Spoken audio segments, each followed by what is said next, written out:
Howdy. Hey y'all. How you fellers and fellerettes doing today?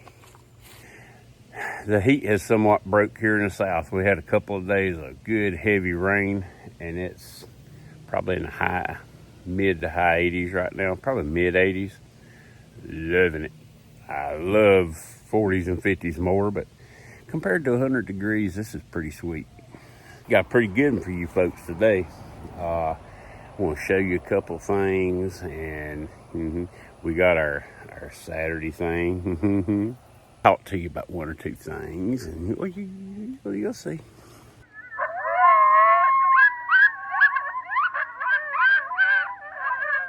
First item up for bids I'd like to talk about is my recent videos about Rough Riders and knives that don't cost you an arm, leg, and part of your nose.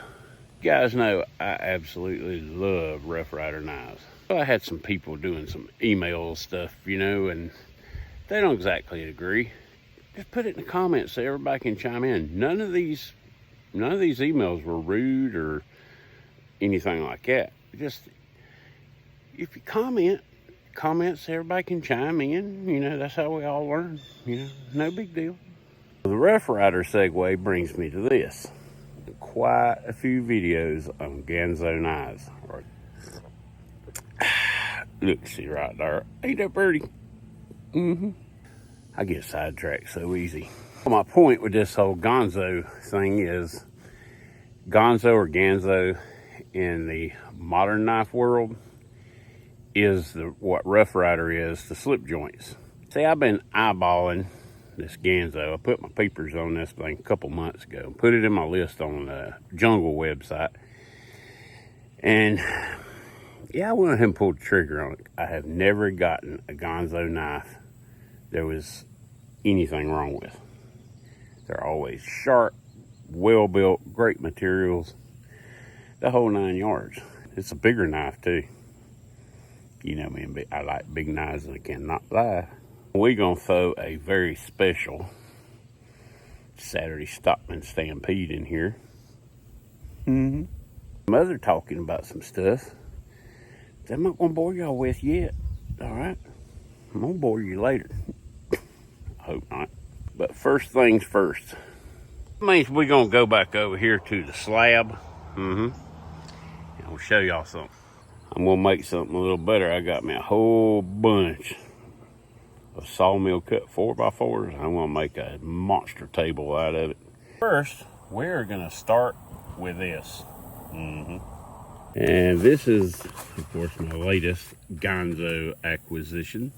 All right, and pretty much all Ganzo knives come in these nice little, you caught a glimpse of that, orange. These Ganzos, they all come in these neat little bags, drawstring bags, and yeah, they got a pretty darn good attention to detail. And yep, here she goes. Y'all ready? Bam, right in the kisser. Nah, that's Bees Blades does that. I think it's funny. There she is. Ooh, look at there. I know what you are. You are, where'd you go? You are gone. Yep, this is the Ganzo. I've had him on my list for quite some time, and I'm really digging it thus far.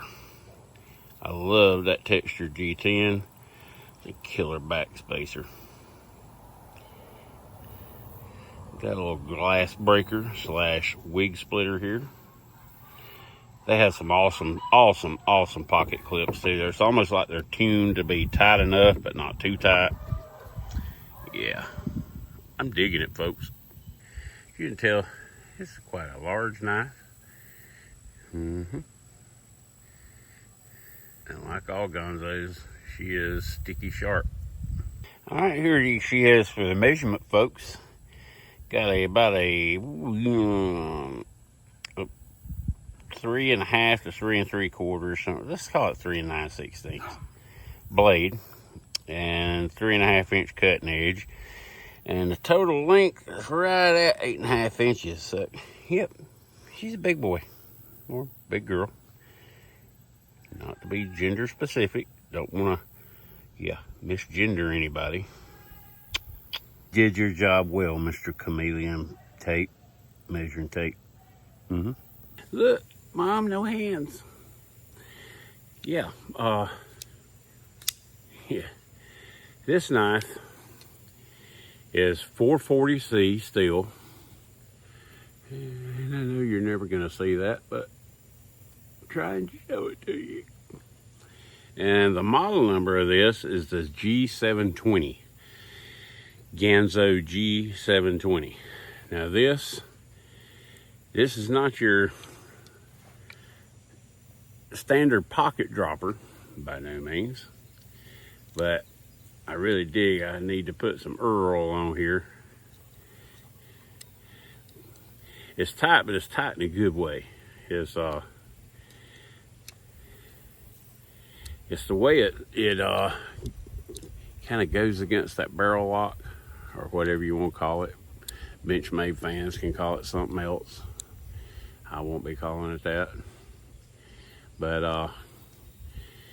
it opens really, really easy, really well. You hear that? We'll do that again. All right, yeah. And it's not totally drop sheddy yet. I'm fine with that. I don't really care about the drop sheddy stuff. I mean, if it is, great. If it ain't, great. I couldn't care less. But ball bearing knife, so you can just back off just probably between an 1/8 and a 1/4 turn on that pivot screw, and that's all it'll take. That's all it ever takes on the Ganzos. But I'm digging this thing, and this knife, I love that sound. Don't you love that sound? You want to hear it again? Nah, yeah.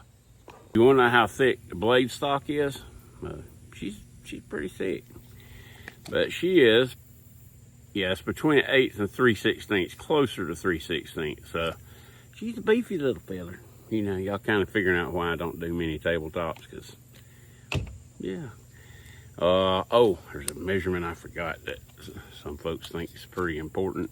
All right, out here at the end of this, it has a slight, very, very, very slight recurve to it. I don't even know if y'all can pick that up on the camera or not. But out here in the center of the belly, it is 1 3/16 inches. Back here where your finger choil, your jimping is at, it is almost 1.5 inches. So she's a good size girl. And let me give y'all some references to it. I tell you what, so far I'm really flat digging this knife. I've put some space in between these video clips. I've taken a little time to mess with it and everything. And the feel of it,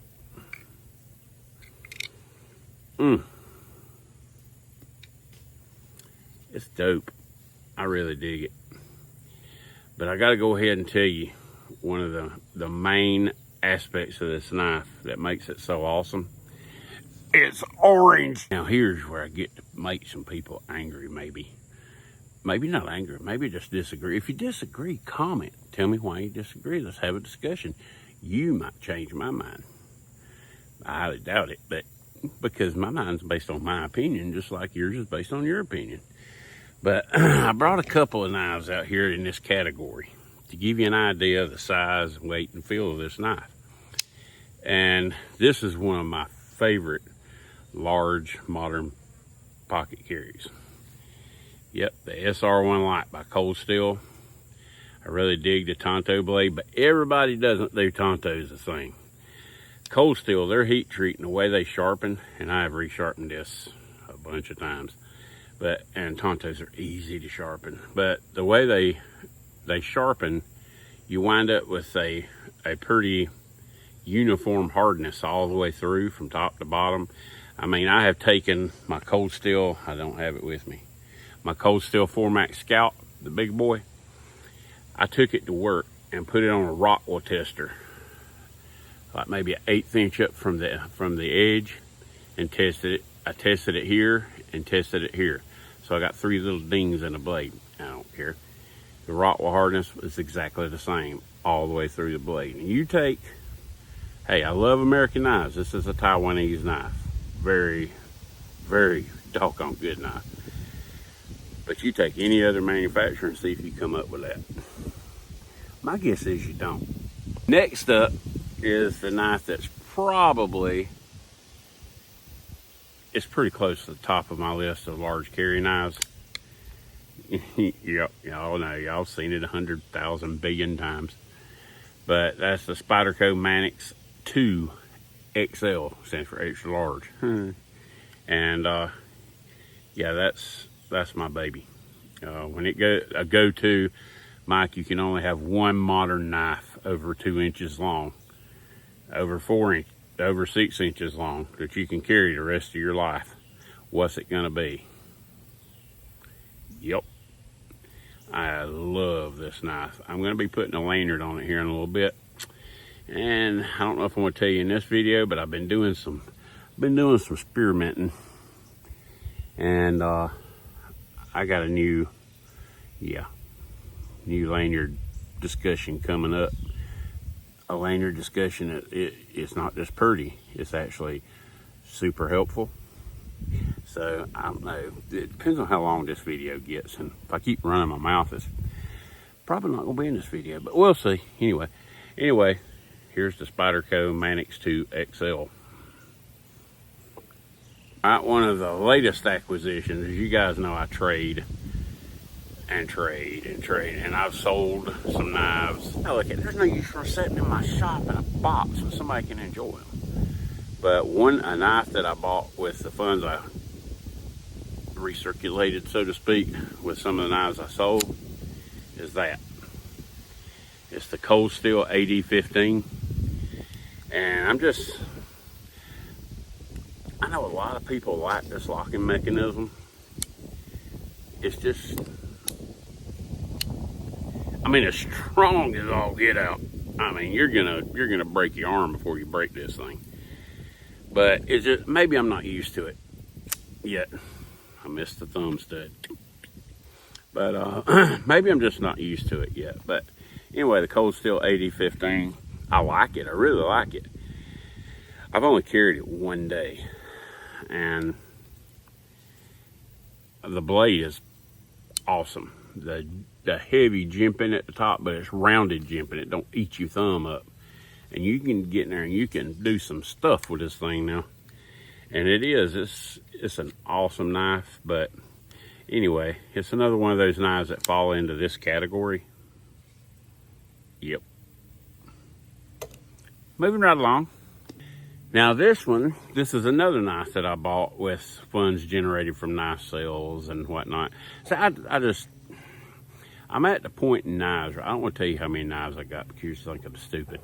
Anyway, have you ever noticed that I kind of go down a lot of rabbit trails? Deep breath, get back on subject. Yep. Y'all like coffee? Comment down below what kind of coffee you like. I've been doing them Keurig K-Cup things. I buy a lot of them from the Dollar General store. And some of them are good, some of them are, it tastes like you're drinking muddy sock water or something. I'm thinking about just going back to an old-fashioned percolator, like the one I used last night over here. I made coffee last night and left my percolator outside. But I'm thinking about just going to the old-fashioned perk coffee. I got 2 hot plates. Man, it just tastes so good. I love bushcraft coffee. That's what I call it. I watch a guy a lot. I've been watching him for a long time. He goes by a Really Big Monkey 1. It's David Pearson. Fun in the woods with David Pearson. You guys probably know who I'm talking about. I've tagged him before in some of my videos. I might tag him in this one. If you guys ain't watched that guy, and you think I talk Southern, and yeah, I think I'm gonna tag him down below. What are we talking about? Anyhow, the last knife I brought out for a size comparison to this Ganzo that I bought is right there. It's neck and neck with my Manix 2 XL Spyderco. That's too many freaking words. Can y'all not come up with a shorter name? Okay, I'm just saying. But call it the Spyderco Thor or something. You know, something easy, short, sweet. If you talk about the name of a knife, especially with all these blade metal variations now, it's got the S35 VM46 Ultra Max 5000 42 68 98. Anyway, this knife I hold, it's right there with the Spyderco It cost more than the Spyderco. No, it didn't. It was less than the Spyderco a little bit. But that's the Cold Steel AD10. And this one is that S35VN, and so was the AD15. No, the AD15. Yeah, AD15 is S35VN too. But if you want a knife, a bug out, bushcraft, survival, will do anything you can possibly imagine throwing at it. Yeah, I know this one. The triad lock on these things, you would call it an old-fashioned lockback. It ain't an old-fashioned lockback. When you take one of these apart, as I've done this a couple of times and cleaned it, and you get looking at how it's made and how it latches into the lock bar, I am a huge Cold Steel fan. You cannot, this knife is right there. I mean, anything you need to put it through. It's thin enough behind the edge to slice. It's a chunky monkey now, but it's thin enough to do some slicing. I've watched Scab at Choir Boys Outdoors. I'm going to tag him too. He's a good dude, man. He donated a really nice knife to our bug out bag giveaway. But I've watched Scab take these things and beat the tar out of it. Batoning wood, stabbing steel belted radial tires. And if you ain't never watched Scab's videos, now if you watch Scab, don't let his first impression persona skew you. Scab is a really good guy. His name's Scott. He might not want that known, but I told it. Scott is a super good guy. Anybody in the community that's having problems, Donnie B all day health problems, he's the first guy that always steps up and helps out. I asked him if he'd like to donate something to the bug out bag for a shout out. He's like, no, you don't worry about that. I'll donate something anyway. And he sent a really nice knife. Watch his video on this knife. This is all coming together. Be patient. And Cooper's hitting my tripod. Cooper, you resting your head on the tripod? What's up, buddy? You can't be eating Daddy's tripod. Oh, thank you. My knee was hot. Oh, thank you. It needed washing. Appreciate it. I get kind of carried away sometimes with the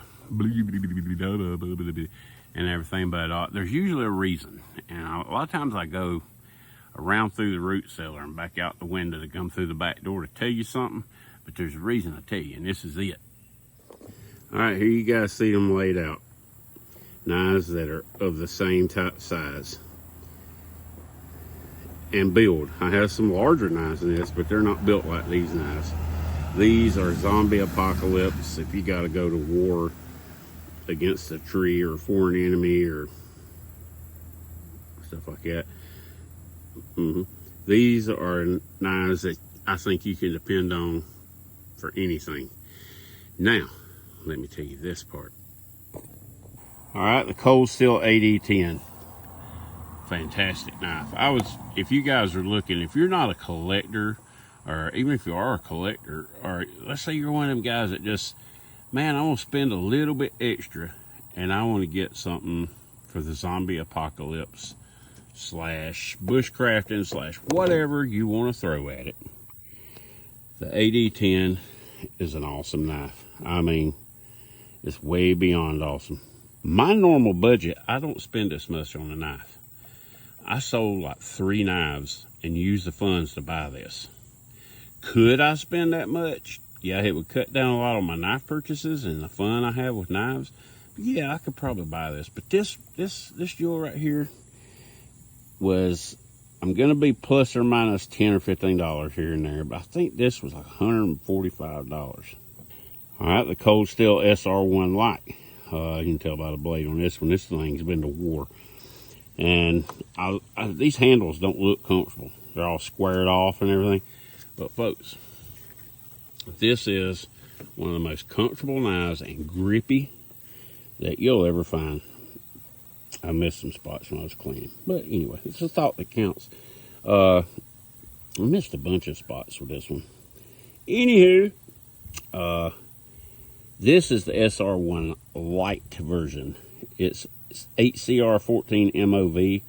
And if y'all know what all that means, that's great. I don't care. But I know it's strong, it's easy to sharpen, it stays sharp really well.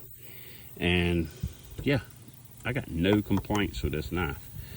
Now I think, again, don't hold me to exact numbers, but I think this knife was like $65. Next is the AD15. I like it. It looks really cool. It's really grippy. And I was going to look between video clips to see what it called. I can't remember. The locking mechanism on here. I'm still getting used to it. As you can tell, it's not quite as scarred up as all my other ones. But yeah, it's a really good knife. I'm going to leave that right there. It's a big, beefy, it's a nice knife. But right now I'm going to, until I got some more, I'm about to cut myself. Until I got some more information, I'm going to leave this as it's a really nice knife. I don't know what else can be said for this. I'm in love with this knife. This is one of my all-time favorite knives. Golden, Colorado, USA, Earth, and yep, I got stuff all over the blade of this one too. I didn't do a very good job of testing. See this little dingy divot right there? A lot of my knives, and I'm going to be testing them all, but a lot of my knives, I run them in a Rockwell tester, and it leaves those little dingy dents behind. I don't mind the dingy dents. These knives will probably die with me if they don't die first. And man, I got to get better at cleaning. But anyway, I put this on a Rockwell tester at work, and their claims are spot on the money. Dead nut on the money. Now, I'll tell you something else. I'm going to be sending some knives, including the traveling knife from Tom Mann Custom Knives. That's coming up really soon. I'm going to be sending all that knife and more knives to Billy at Apex Alchemy. He has a knife shop now he's building, and he has a Rockwell tester, which not many people can brag about. And I'm going to send a bunch of knives to him to have them tested. And yeah, anyway, I love this knife. Is it going to stand up to what these stand up to? I don't know. I've never tortured this one. It's got fairly thick blade stock. It's got the Spider Cove full flat grind, and this thing is sharp. But I love this knife. I've never done any bushcrafty kind of stuff. I've dug around in some wood and stuff, and hit might wood, but I don't want to take the chance on doing what I do with these, because I don't want to break the knife for no reason. And it might not break. I don't know. I know it's an excellent knife. Moving right along. And I found this thing marked way down, and it was still like $185. And this one, I sold some knives. Y'all probably think I'm crazy for selling to buy it, but that's me. And now it brings us to the purpose of this video. I told y'all I'd get around to it eventually. The Ganzo. Alright, it's 440C. I like 440C. 440C is an easy steel to work with. This thing is extremely sharp, straight out of the box. And I was going to cut some paper and all, but hey, we all do that all the time, so there's no reason for me. It's sharp. The back spacers are great. It's very well, extremely well made. Got a lanyard hole, which these big knives, I'm telling you, it's got to have a lanyard hole. And we're going to get into that in our lanyard discussion I was talking about. Pocket clips are great. They're a little bit on the stiff side for some people, but I love a stiff pocket clip because I carry a lot of stuff in my pockets. If you've ever seen any of my EDC videos or whatnot, my pockets are full. I always wear cargo pants, and every pocket's got stuff in it. And I also, another hint, if you do like I do, I bought an Amish gun belt. It's a really stiff, really rigid, thick leather belt. I suggest you do that. Or you can go to Hobby Lobby and buy a leather belt kit and make your own belt. And yeah, you need a really good belt. If I carry any more stuff, I'm probably going to have a belt and suspenders.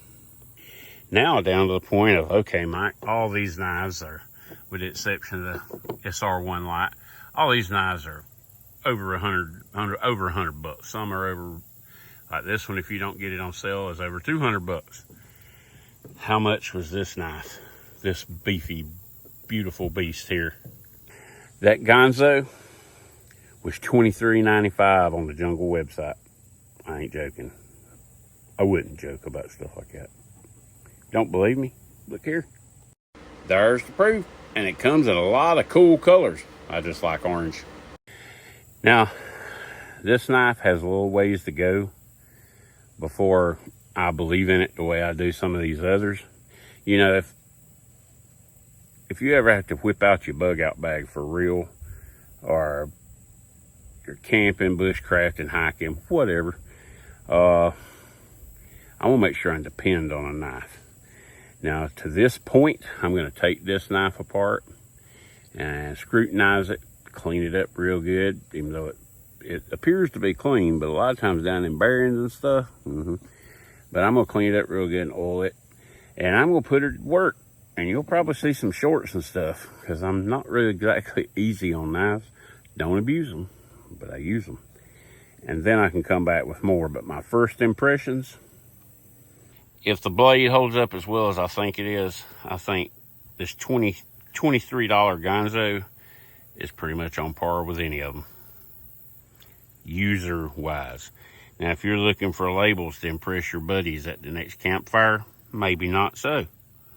But if you're looking for a knife that'll perform, I have a long history with Ganzo, and I got high hopes for this booger.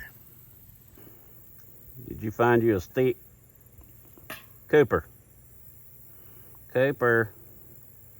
Okay. You got you a stick, boy.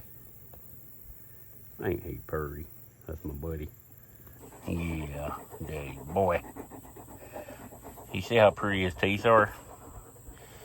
Y'all might not believe this, but I got a doggy toothbrush and this meat flavored toothpaste. All three of my girls, they get their teeth brushed. I want them to be happy and healthy. Good boy. Don't know why I told y'all that. So try you a Ganzo. You can get them from $9 up. I've never paid over $25, $30 for one, and they've all been jam up and jelly tight, let me tell you. So let's see, what else did I do this week? Yeah. Went to my favorite little consignment store. And every now and then you'll go in there and you'll find a humdinger of a deal on a knife. Like, I bought one of those green rubber handled old timer hunting knives in there. It's got the gut hook on it. I'm not a big gut hook guy, but it was $5 with the sheath, so I'm not, you know, what the heck. And thinking about putting it on the old belt sander and removing the gut hook and make something totally new out of it. Yeah, y'all chime in and let me know what y'all do with it.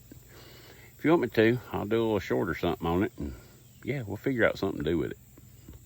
But anyway, went back to my favorite consignment store. It's called the Knick Knack Shack. And I found an axe head. Didn't know what kind of axe head it was. I just knew it was axe head. And I asked the lady what they wanted for it. And she said, I don't know. She said they didn't price it, but they have a pink sticker on there. And anything pink sticker means take any reasonable offer. So I said, okay.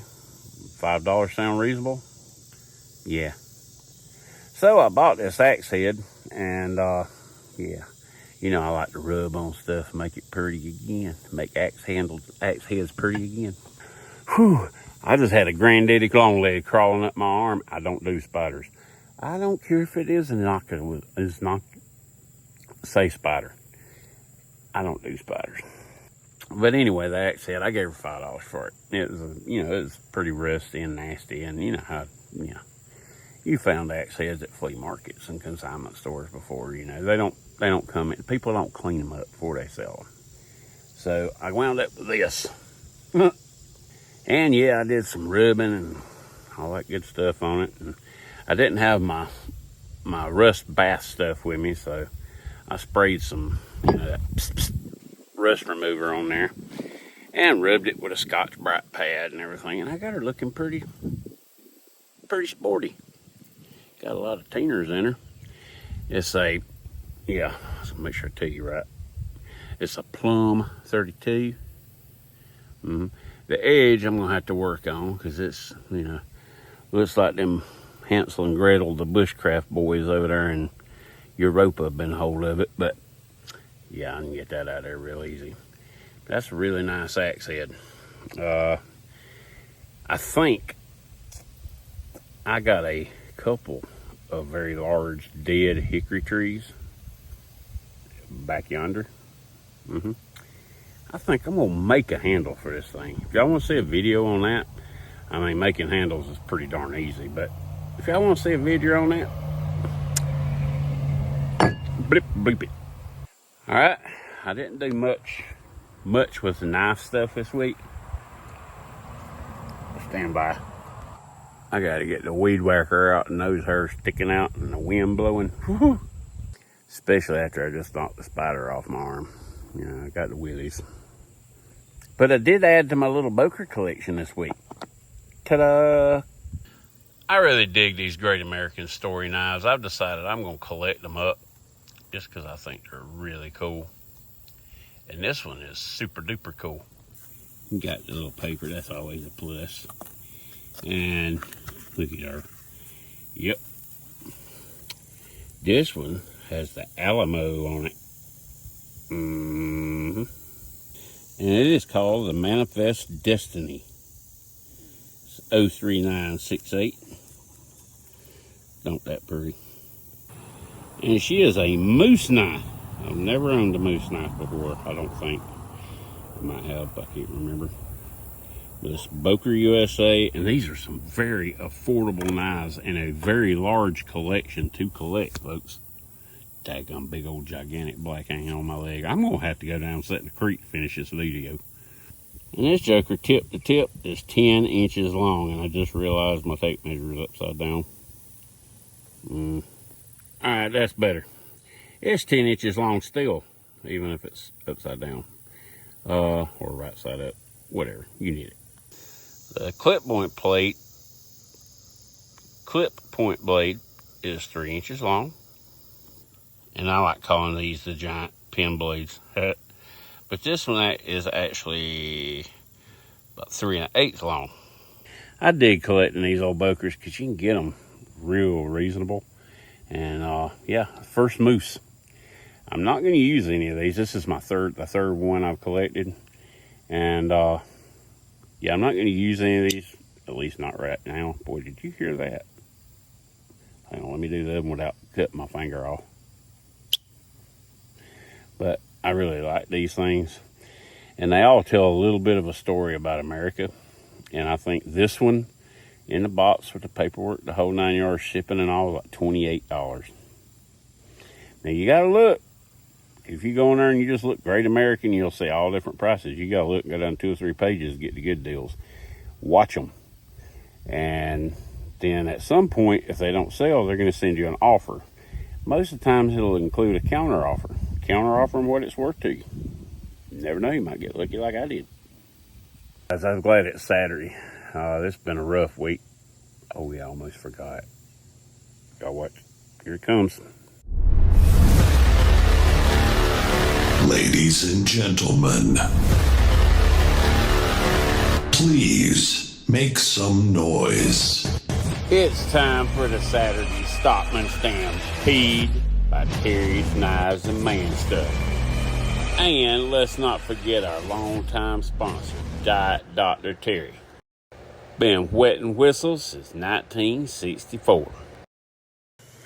And this week's part of the video, the Saturday Stockman Stampede, is a pretty simple one. It's an old school one, and I picked this knife up, really good deal. It's called trading.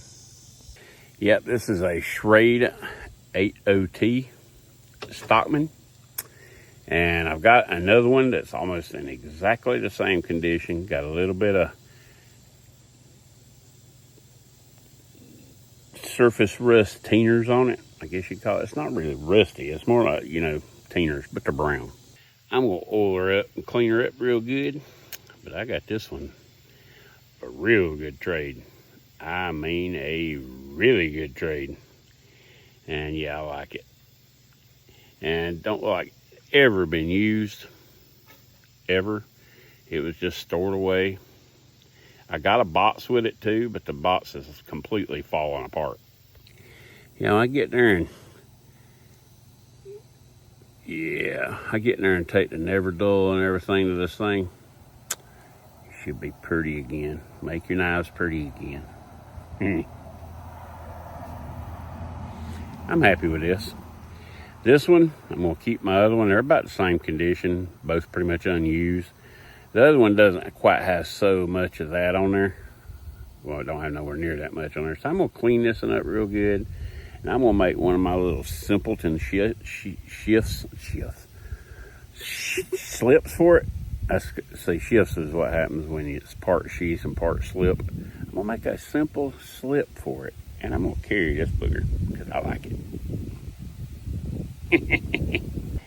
You guys need to keep in mind where our country's at right now. I'm not gonna get real political in here, but keep in mind, pray for our country because it needs it bad, you know. My thoughts on the subject are United States and a lot of the world has become pretty much another Sodom and Gomorrah, and God destroyed Sodom and Gomorrah. So if you think about he destroyed Sodom and Gomorrah, he'd almost have to apologize to them to allow this to continue. And well, since we know God don't make mistakes, he's not going to be apologizing to anybody. I feel like God's hand is still on the United States. We have experienced more blessings than any nation in the history of the world, and we need to start acting like it again. We need to. I don't care if you're left, right, in the middle, green, purple, black, brown, what you are. We need to take this country back to where the founders originally intended it to go, and it needs to be one nation under God again. It's an evil world we live in, folks. But don't fear. Put all your trust in God. Pray. Ask for his favor on this country. And ask for his will. Sometimes, you know, we pray for things and we want things to come out exactly the way we prayed for them. And it kind of reminds me of that Garth Brooks song, Thank God for Unanswered Prayers. I personally believe that the fervent prayers of the saints, that God answers them, that he listens and he answers them. Sometimes, most times in fact, we'll find that the answer ain't what we were looking for. I won't get into names and all that stuff, but you know, there was a man in the Bible who was dying. He prayed and asked God for more years, more time. He wanted to see his sons grow up to be young men and make sure that everything was okay with them. And God granted his wish. He lived 15 more years. And that was the worst 15 years of his life because his sons became horrendous. You can read about that in the Bible. I'm not going to be preachy to you or anything. I'm just going to say God answers prayers in his time, in his way, because he is infinite and we are finite. Darn Skippy. You guys are always in my prayers. There are people in this community going through things that are horrible. And I'm just going to tell you, you're always in my prayers. And that's not lip service. I'm telling you that because I think the greatest gift we can receive from one another is not a knife or something material. If people think enough of you to lift up their voice to God on your behalf and pray for you, that's the greatest gift of all. And I want to thank you guys. My sister is doing much better. She's about ready for the whole rehab process to start, which is going to be tough on her. But considering where we were at a couple of weeks ago, I am so happy. I'm so thankful to God, to you guys for praying for her. And yeah, I got to leave that there because words can't really describe it, you know. And I'm going to do another shout out here because I'm going to be straight up with you. If y'all are not subscribed to Georgia Adventure, he does a Monday morning inspirational talk, Monday morning motivation. You guys need to subscribe to him and watch those videos. The man makes a ton of sense.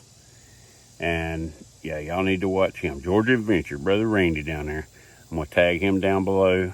And it's kind of, after a weekend, we all, oh God, I got back to work, blah, blah, blah, blah. And we kind of lose a little focus sometimes. And then sometimes I'm a week behind seeing Randy stuff. So that's great. That means I get to watch two at one time.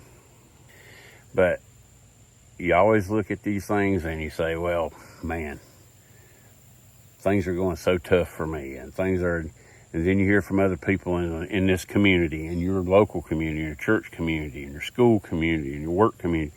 And there are people so much worse off facing stuff that I can just say, but by the grace of God, there go I. And we need to lift these people up in our prayers. And I'll tell you guys that are having a hard time, do not fear. Fear is not brought by God.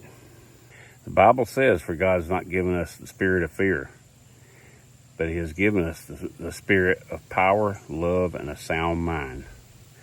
Remember that. Fear not.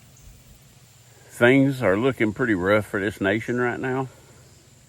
Fear not. The things that happen in your life, health, finances, fear not. Put your trust in God and pray for one another.